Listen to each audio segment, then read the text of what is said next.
नमस्कार दोस्तों, स्वागत है आपका हमारे YouTube channel DS online classes में। आज का हमारा जो विषय है वो संसद है और इस संसद पर हम 10 महत्वपूर्ण क्वेश्चनों के बारे में अध्ययन करेंगे। जो क्वेश्चन पीछे के एग्जाम्स में पूछे गए हैं उन्हीं क्वेश्चनों का अध्ययन करेंगे और जो इसके साथ में अन्य क्वेश्चन भी बनेंगे उनके बारे में मैं आपको साथ साथ में बताता चलूँगा। तो आज का हमारा पहला क्वेश्चन दोस्तों वह है कि भारतीय संसद बनती है। यह क्वेश्चन दोस्तों देखने में इतना आसान क्वेश्चन लगता है और एग्जाम में बहुत बार पूछा जाता है कि भारतीय संसद बनती है, कि भारतीय संसद किन किन अंगों से मिलकर बनती है। केवल लोकसभा द्वारा, राज्यसभा एवं लोकसभा के द्वारा, लोकसभा एवं राष्ट्रपति के द्वारा, लोकसभा राज्यसभा एवं राष्ट्रपति द्वारा। तो इस क्वेश्चन का दोस्तों ऑप्शन नंबर हमारा 4 सही होगा कि लोकसभा,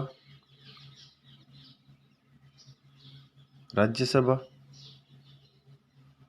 और राष्ट्रपति के द्वारा मिलकर संसद का निर्माण होता है।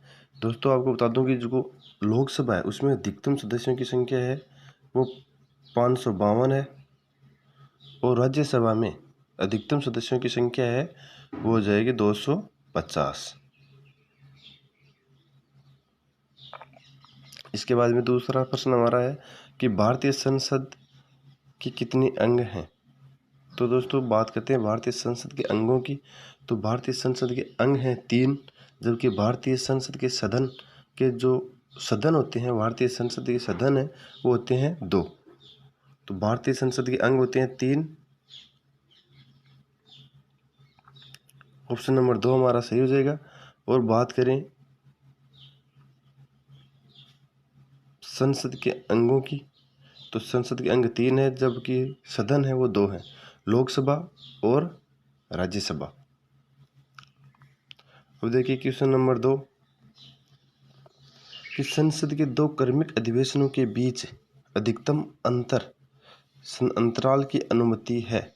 यानी 2 अधिवेशन होते हैं यदि संसद के, तो उनके बीच में अधिकतम अंतर कितना हो सकता है और उससे अधिक अंतर नहीं हो सकता।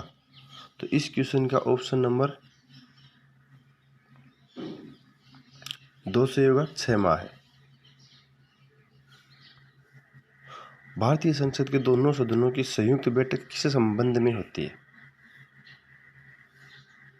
कि भारतीय संसद के दोनों सदनों की बैठक किस संबंध में होती है।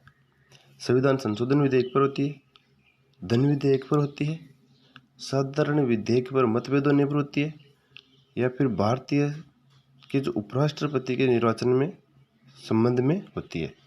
तो इस क्वेश्चन का ऑप्शन नंबर 3 से जगह कि यदि साधारण विधेयक पर मतभेद होता है तो संसद के दोनों सदनों की संयुक्त बैठक बुलाई जा सकती है और यह संसद राष्ट्रपति बुलाता है। आज तक साधारण विधेयक पर 3 बार मतभेद होने पर 3 बार है वो संयुक्त बैठक संसद की बुलाई, 3 बार संयुक्त बैठक बुलाई गई है।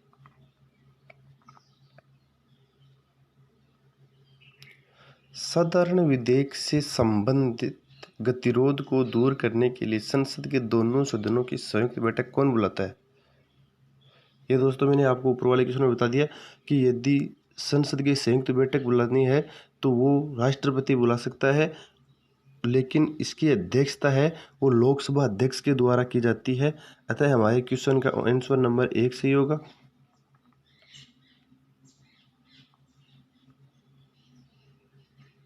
कि स्वतंत्र भारत के संसदीय इतिहास में अभी तक कितनी बार संयुक्त बैठक या अधिवेशन बुलाई गई है।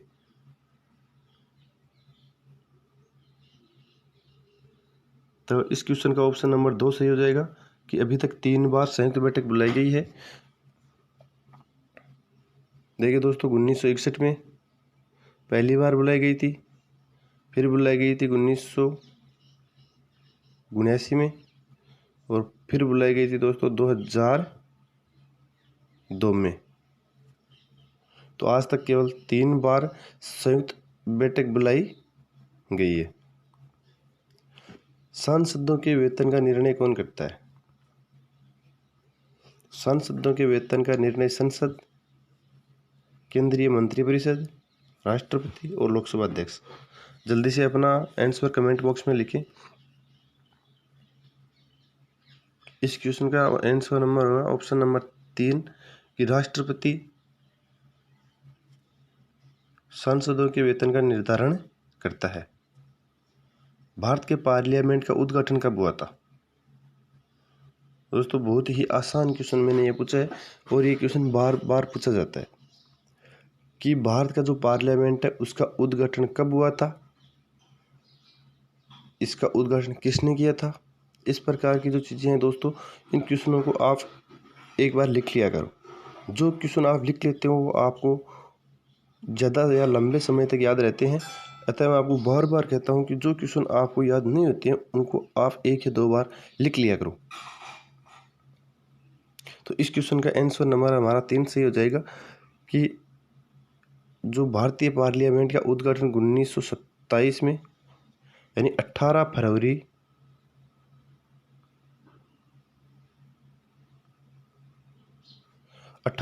1927 को हुआ था। और दोस्तों एक बात और बता दूं कि जो संसद की नींव रखी गई थी वो रखी गई थी 12 फरवरी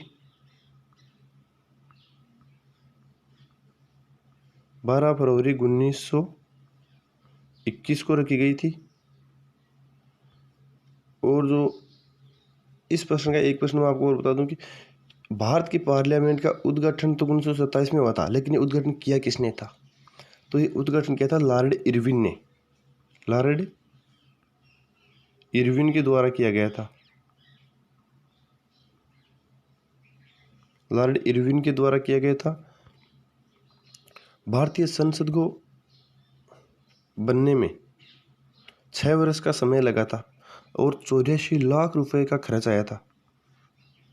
अब देखिए दोस्तों क्वेश्चन नंबर 9 हमारा अगला कि किसी संसद सदस्य की योग्यता के संदर्भ में निर्णय कौन करता है? इस क्वेश्चन का ऑप्शन नंबर 3 सही हो जाएगा कि संसद सदस्य की योग्यता का निर्णय है वो राष्ट्रपति के द्वारा किया जाता है।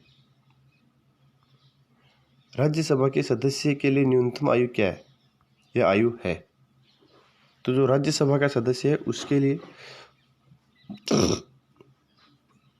दोस्तों आयु का प्रावधान है, न्यूनतम आयु का प्रावधान है वो है 30 वर्ष।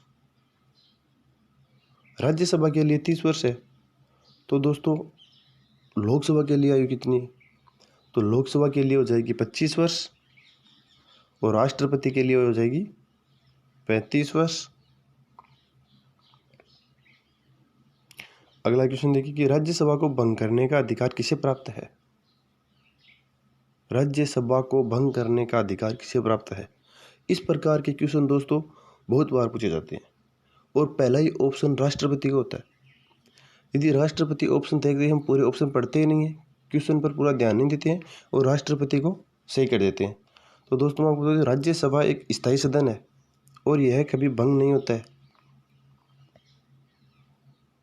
इसके प्रत्येक 2 वर्ष में 1/3 सदस्य हैं, उनका कार्यकाल पूरा हो जाता है और उनके आगे चुनाव होता है। तो इनमें से ऑप्शन नंबर 4 कि इनमें से कोई नहीं होगा। वह कौन सा सदन है जिसका अध्यक्ष उस सदन का अध्यक्ष सदस्य नहीं होता है? यानी वह सदन जिसका सदस्य है वो उस सदन का नहीं होता है, फिर भी उस सदन का अध्यक्ष होता है। तो वो सदन होगा दोस्तों राज्यसभा, क्योंकि राज्यसभा का जो सभापति होता है वो उपराष्ट्रपति होता है और वो राज्यसभा का सदस्य नहीं होता है, फिर भी इस सदन का अध्यक्ष होता है या सभापति होता है और इसकी अध्यक्षता करता है।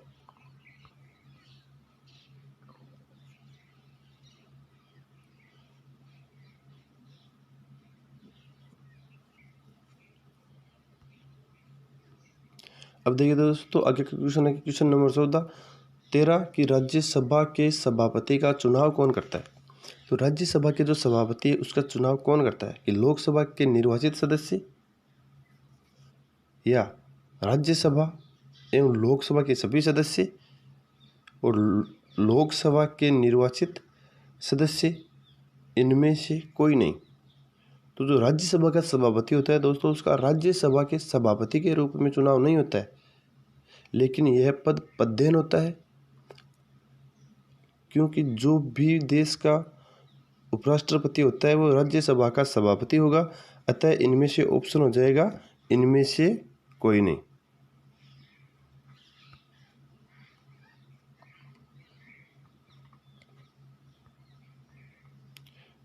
आगे क्वेश्चन देखिए दोस्तों कि निम्नलिखित में से किस निकाय की अध्यक्षता गैर सदस्य करता है? ये क्वेश्चन भी दोस्तों हमने पहले देख लिया था कि जो गैर निकाय का है या इस सदन का सदस्य नहीं होते हुए सदस्यता करता है या उसकी अध्यक्षता करता है, तो वो सदन कौन सा है दोस्तों? राज्यसभा। अतः हमारा ऑप्शन नंबर 2 सही हो जाएगा।